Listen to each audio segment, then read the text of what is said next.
Kuwait மீது வந்துட்டு Iran வந்து பயங்கரமான தாக்குதலை வந்து முன்னெடுத்திருக்காங்க. இதற்கு காரணம் என்ன சார்? ஈரானுடைய நிலைமை என்னன்னா, அமெரிக்கா எந்த அளவுக்கு தாக்குதோ அதே அளவுக்கு தாக்கிடுறாங்க. இதுக்கு முன்னாடி அப்படி கிடையாது.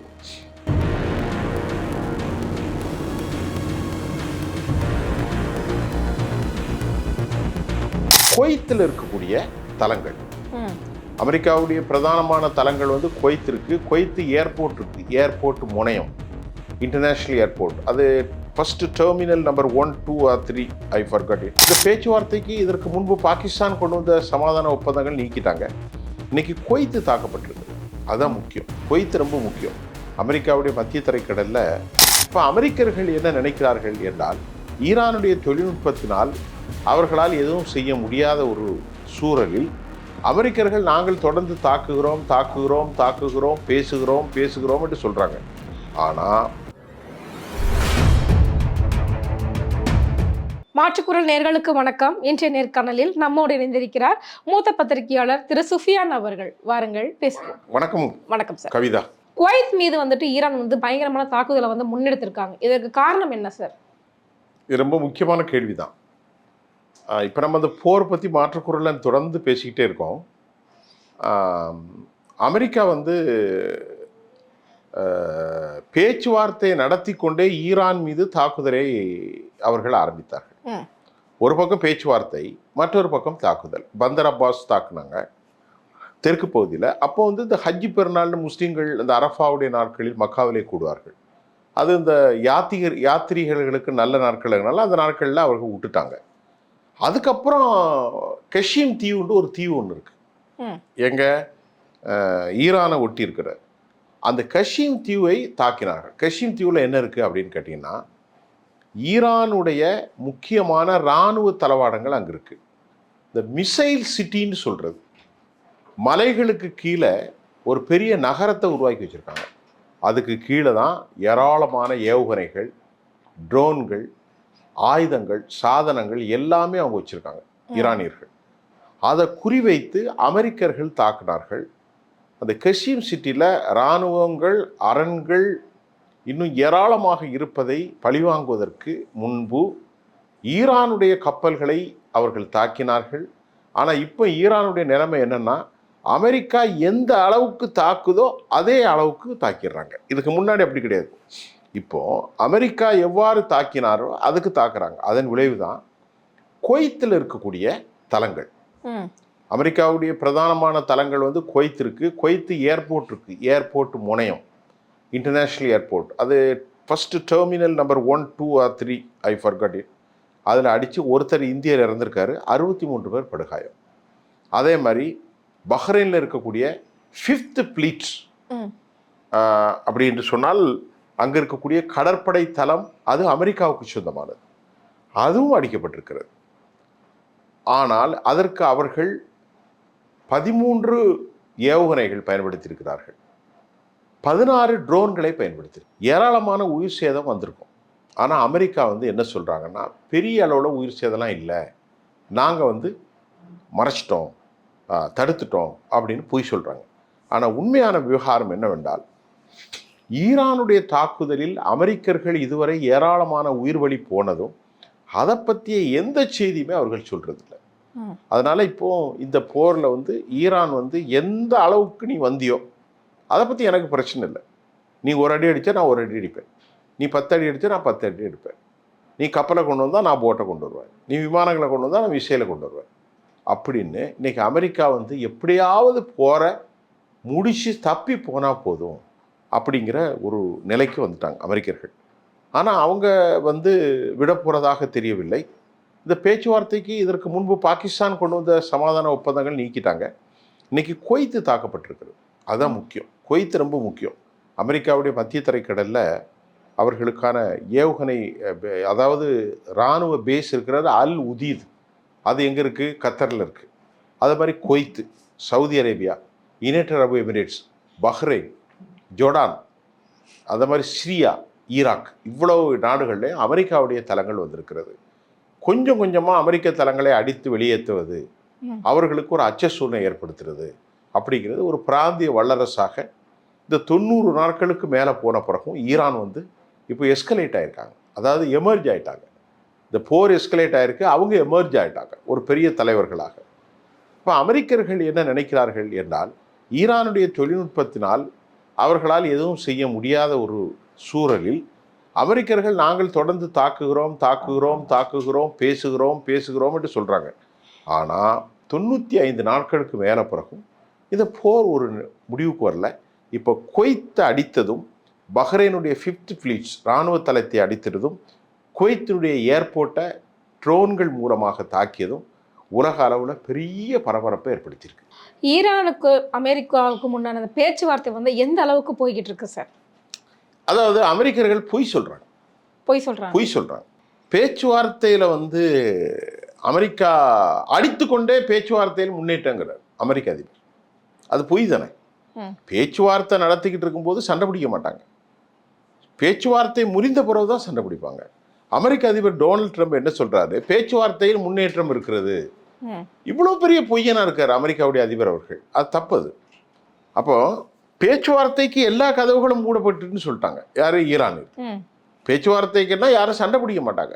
அப்போ அமெரிக்கா என்ன சொல்லுது? நாங்கள் பேசிக்கிட்டு தான் இருக்கோம். அது பாட்டுக்கு தான் போயிட்டு. எங்கேருந்து பேசுறீங்க? அவங்க என்ன சொல்றாங்க? முக்கியமாக அந்த ஹெர்மூஸ் வளைகுடான்னு ஒன்று இருக்குமா, அந்த ஹெர்மூஸ் வளைகுடாவிலேருந்து தான் உலகத்தில் 25-30% கப்பல்களில் ஆயில் போகுது. அது எங்களுடைய பிராந்தியம் தான், அதை நாங்கள் விட்டு கொடுக்க முடியாதுன்னு உறுதியாக சொல்லிட்டாங்க. யார் இது? அப்புறம் 2வது கோரிக்கை, அணு ஆயுதங்கள் செய்வதற்கு பயன்படுத்தப்படக்கூடிய துகள்கள், அதாவது அதுக்கு பேர் வந்து ஸ்டாக் பைல்ஸ், அதை நாங்கள் எப்பவும் தரமாட்டோம், அது எங்களுடைய சாவரின் உள்ளது அப்படின்னு முஜித்தபா கோமினி சொல்லிட்டார்.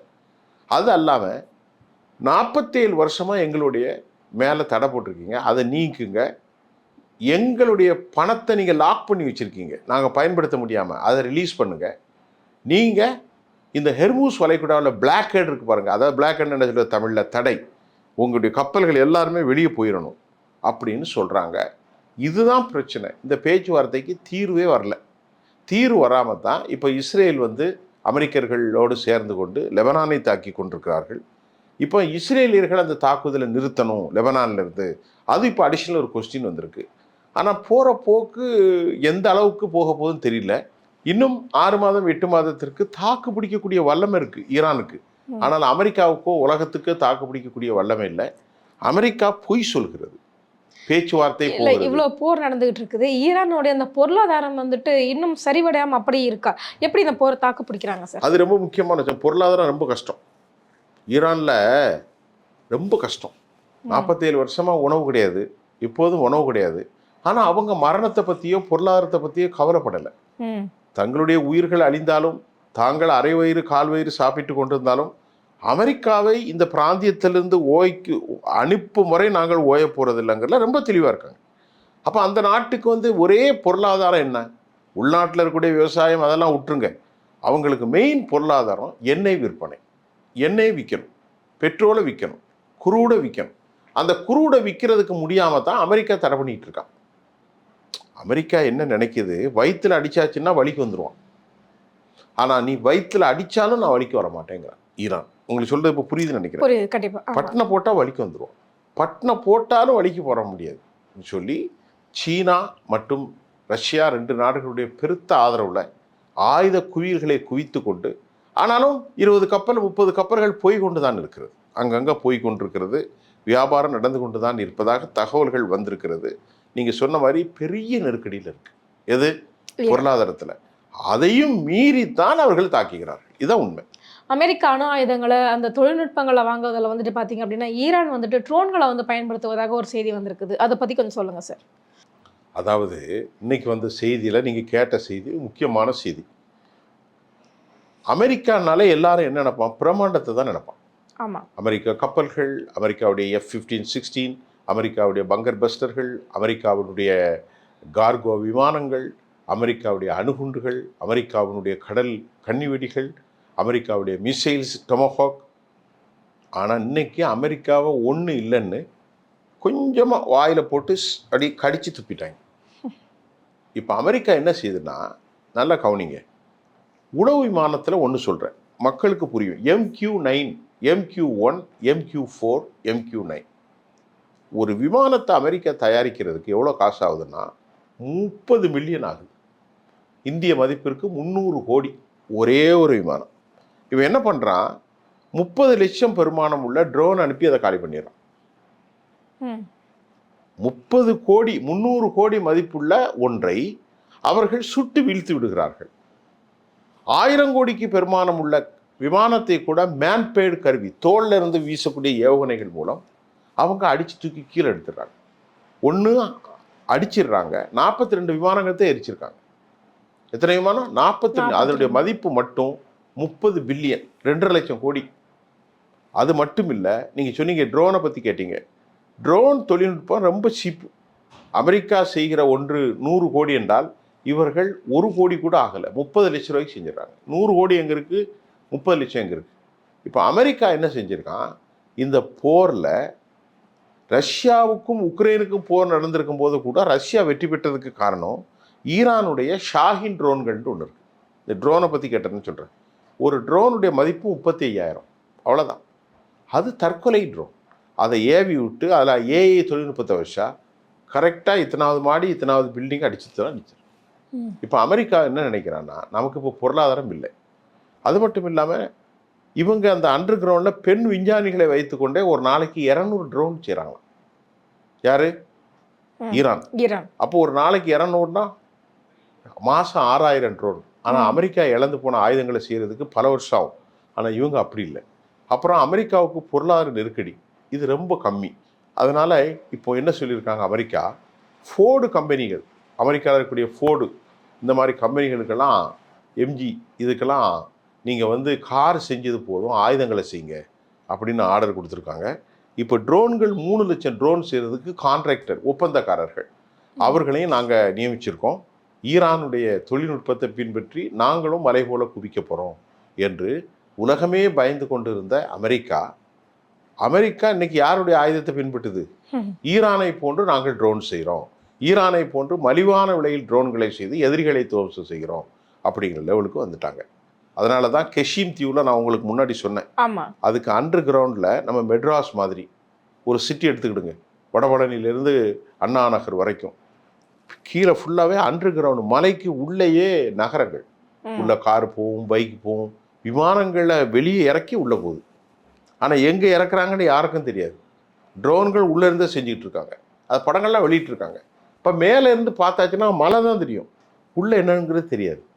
அந்த அளவுக்கு தொழில்நுட்பத்தை கொண்டு வந்திருக்கான் 47 வருஷமாக சாப்பாடு இல்லாமல். அதனால் இன்றைக்கி அமெரிக்கா பெரிய பின்னடைவில் தான் இருக்குது, அதில் டவுட்டே இல்லை. கண்டிப்பாக. இப்போ ஈரான் மேலே இந்த தாக்குதல் நடத்திக்கிட்டு இருக்காங்க. இன்னொரு பக்கம் பார்த்தீங்க அப்படின்னா குவைத், அபுதாபி, கத்தார் இந்த மாதிரியான நாடுகள் எல்லாமே பயங்கரமான பாதிப்புக்குள்ளாகுது. அப்படின்னும் போது அங்கே இருக்கக்கூடிய நமது இந்தியர்களோட நிலைமை என்னாகும், அவங்களுக்கான வேலை வாய்ப்புகள்லாம் எப்படி இருக்குது சார்? இல்லை, இப்போ நம்ம இந்தியர்கள்ட்ட அங்கே பேசும்போது ஒரு நார்மலாக இருக்குன்னு தான் சொல்கிறாங்க. ஆனால் இந்த போர் இப்போ 90 நாட்களில் ஒரு பெரிய விளைவு வராது. இப்போ நீங்கள் கேட்டது கத்தரை பற்றி கேட்டீங்க, துபாயை பற்றி கேட்டீங்க. எல்லா நாடுகள்லையுமே இந்தியர்கள் இருக்கிறாங்க. மொத்தம் எவ்வளோ பேர் இருக்காங்க? 90 லட்சம் பேர் இருக்காங்க. இந்த 90 லட்சம் பேர் அதிகமான பேர்கள் மலையாளி தான் இருக்காங்க. தமிழ்நாட்டுக்காரங்க அடுத்து இருக்காங்க. அடுத்து பார்த்தீங்கன்னா தெலுங்கு பேசக்கூடிய மக்கள் இருக்காங்க. மற்றபடி நார்த் இந்தியாவில் கொஞ்சம் தான் இருக்காங்க. இப்போ 90 லட்சம் பேரில் 50-60 லட்சம் பேர் சவுத்தில் உள்ளவங்க தான். கர்நாடகாவில் கொஞ்சம் இருக்காங்க. அதுக்கு மாதிரி ஜார்க்கண்டு, உத்தரப்பிரதேசலாம். இப்போ இவங்க வேலை செஞ்சதுனால நம்ம நாட்டுக்கு என்ன லாபம்? ஏராளமான அந்நிய செலவாணி வருது, பணம். நம்ம நாட்டில் அவங்க அங்கே சம்பாதிக்கிற பணத்தை இங்கே தான் இன்வெஸ்ட்மெண்ட் பண்ணுவாங்க. கேரளாவில் வீடு கட்டுவாங்க, நிலபுலன்கள் வாங்குவாங்க, பிள்ளைகளை படிக்க வைப்பாங்க. அவங்க அனுப்புகிற பணம் இந்தியாவுடைய சந்தைகளில் தண்ணி போன பரண்டு ஓடும், இந்தியாவுடைய ப்ரொடக்ஷன் யூனிட் வரும். இப்போ இந்த பிரச்சனைகளால் இன்றைக்கி கொஞ்சம் சிக்கல் தான். ஆனாலும் இன்னும் பெரிய சிக்கல்கள் நமக்கு வரவில்லை. இப்போ இன்னைக்கு காலையில் கூட 107 ரூபா 7 பைசா 8 பைசா உயர்த்திட்டாங்க பெட்ரோல். அப்போ மத்திய கிழக்கில் ஏற்பட்டிருக்கக்கூடிய பிரச்சனைனால இந்தியாவில் இருக்கக்கூடிய மக்களின் வாழ்க்கையும் பாதிக்கும், இங்கிருந்து புலம்பெயர்ந்தவர்களுடைய வாழ்க்கையும் பாதிக்குது. எப்படி பாதிக்குது? புலம்பெயர்ந்தவர்களுக்கு உயிர் ஆபத்து இருக்கிறது. இன்னும் ஒரு காலகட்டத்தில் இந்த போர் தொடர்மையானால் அடுத்து சரமரியான தாக்குதல் நடந்துச்சு, பொதுமக்களுக்கு மத்தியில் வந்துச்சுன்னா எல்லாரும் வெளியே வருவாங்க. இப்போ அதுக்கு காரணம் இது ஒரு இஸ்லாமிய நாடுங்கிறதுனால ஈரான் விட்டு வச்சிருக்காங்க. ஈரான் இதுவரைக்கும் பொதுமக்களை தாக்கலை. ஐரோப்பிய யூனியன் எப்படி இருக்கானோ அதே மாதிரி ஈரான் பொதுமக்களை தாக்கலை. அமெரிக்காவுடைய இராணுவ நிலைகளைத்தான் தாக்குறாங்க. ஆனால் பொதுமக்களை குண்டு போட்டு அழிக்கிறது அமெரிக்காவும் இஸ்ரேலும் தான். ஸ்கூல் அழிச்சான் 200 பேரை, மக்கள் வாழ்கிற பள்ளிக்கூடம், ஹாஸ்பிட்டல் எல்லாத்தையும் அழிக்கிறாங்க. நீங்கள் கேட்ட மாதிரி இந்த போர் இன்னும் தொடர்மையானால் அது உலகத்துக்கே பெரிய சிக்கலாயிரும். இப்போ முதல்ல அதுதான் இப்போது இந்தியாவுக்கு மட்டும் இல்லை, ஆனால் இந்தியாவுக்கு தான் அதிக சிக்கல் வந்திருக்கு. ஏன்னா நமக்கு தான் அந்த ஹெர்மூஸ் வழியே ஏராளமான பெட்ரோல் வருது, அது பெரிய சிக்கலில் வருது, அதில் எந்த டவுட்டும் இல்லை. சார், அந்த ஈரான் வந்துட்டு ஐஆர்ஜிசி மற்றும் இந்த முஜிதபா காமேனி இவங்க வந்து விட்டு கொடுப்பதாக இல்லை அப்படின்ற மாதிரி செய்திகள் பார்த்தோம். என்ன சார் அது? ஐஆர்ஜிசினா Islamic revolutionary guards and corps. இது வந்து ஒரு பெரிய படை, ஈரானை வழிநடத்துறது இதுதான். முஜிதபா காமேனினா அயாத்துல்லா காமேனியுடைய மகன், அவர் தான் அங்கே உச்சபட்ச தலைவர். இந்த ரெண்டுமே இயற்கையாகவே இவர்கள் யார் என்றால் அமெரிக்கர்களுக்கும் யூதர்களுக்கும் எதிரானவர்கள். இது அல்லாமல் அந்த நாட்டில் மசூஸ் பெசஸ்கியான் பிரசிடென்ட், வெளிவிவகாரத்துறை அமைச்சர் சையத் அப்பாஸ் அராக்சி, நாடாளுமன்ற சபாநாயகர் பக்கர் கலிபா, இவர்கள்லாம் பொலிட்டிக்கல் விங்ஸ், பொலிட்டிக்கல் ஃபிக்ஸ். ஆனால் கடும் போக்குவாதிகள் Islamic revolutionary guards and corps, அதுக்கு பேர் தான் ஐஆர்ஜிசி. அவங்க மிகப்பெரிய மிலிட்ரி, பெரிய சக்தி கொண்ட படைகள். அவர்கள் ஒருபோதும் அமெரிக்காவுக்கு நாங்கள் சரண்டர் ஆக போவதில்லை. அவங்க தான் இங்கே அடிச்சிருக்காங்க. எதை அடிச்சிருக்காங்க? குவைத் அடிச்சிருக்காங்க, பஹ்ரைன் அடித்தாங்க. அதே போன்று எங்கே இருக்காருன்னே தெரியாத உச்சபட்ச தலைவர் முஜிதபா கொமேனி, அவர் தான் ஆர்டர் போட்டுக்கிட்டு இருக்கார். அவர் மலை கீழே இருக்காரா, நாட்டில் இருக்காரா, யாருக்கும் தெரியாது. ஆனால் அவர் இப்போ உத்தரவு போட்டு கொண்டே இருக்கிறார். அமெரிக்காவுடைய சிஐஓ மற்றதெல்லாம் தேடுறாங்க, யாருக்கும் தெரியல. ஏன்? ஐஆர்ஜிசிக்கே தெரியல. ஒரு 2 பேருக்கு 3 பேருக்கு மட்டும்தான் தெரியும் அவர் எங்கே இருக்காருன்னு. அவங்க தான் உத்தரவுகளை கொண்டு கொடுக்குறாங்க, சேர்க்க வேண்டியவங்கள்ட்ட சேர்க்குறாங்க. அதுக்கு அவங்க செல்ஃபோன் பயன்படுத்துறதில்ல, எலக்ட்ரானிக்ஸ் டிவைஸ் எதுவும் பயன்படுத்துறதில்ல, எழுத்துகிற கம்ப்யூட்டர் பயன்படுத்துறதில்ல. எதெல்லாம் சிக்னல் வருமோ, செல்ஃபோன் வரும், வாட்ஸ்அப் வரும், எக்ஸ்தலம் வரும், எதுவுமே பயன்படுத்துறதில்ல. அந்த காலத்தில் மரப்பட்டையில் எழுதி அப்படி அப்படி அப்படி போட்டுருவாங்க, அதை எடுத்துகிட்டு அப்படி கொடுத்து அப்படி போயிடும். அப்படி தான் போயிட்டுருக்கு. அதை யாராலும் கணிக்க முடியாத ஒரு பெரிய ராஜ்யமாக இன்றைக்கு இருக்கிறது. ஆக முஜிதபா கமேனியும் ஐஆர்ஜிசி தான் அந்த நாட்டுடைய உச்சபட்ச தலைமை. அவர்கள் எடுக்கக்கூடிய முடிவுகள் அமெரிக்காவுக்கும் யூதர்களுக்கும் எதிராக இருக்குது. அது எந்த அளவில் போய் எந்த மாதிரி சமாதானம் வருதுன்னு கண்ணு கட்டிய தொலைவு வரைக்கும் நமக்கு முடிவு தெரியல. இதுதான் இன்னைக்கு நிலை. ஈரான் போர் குறித்தும் மக்களுடைய நிலைமை குறித்தும் வந்துட்டு எங்களுக்கு ரொம்ப தெளிவான விளக்கங்களை சொல்லியிருக்கீங்க. எங்கள் கேள்விகளுக்கு ரொம்ப சிறப்பான பதில் சொன்னீங்க. ரொம்ப நன்றி. நன்றி.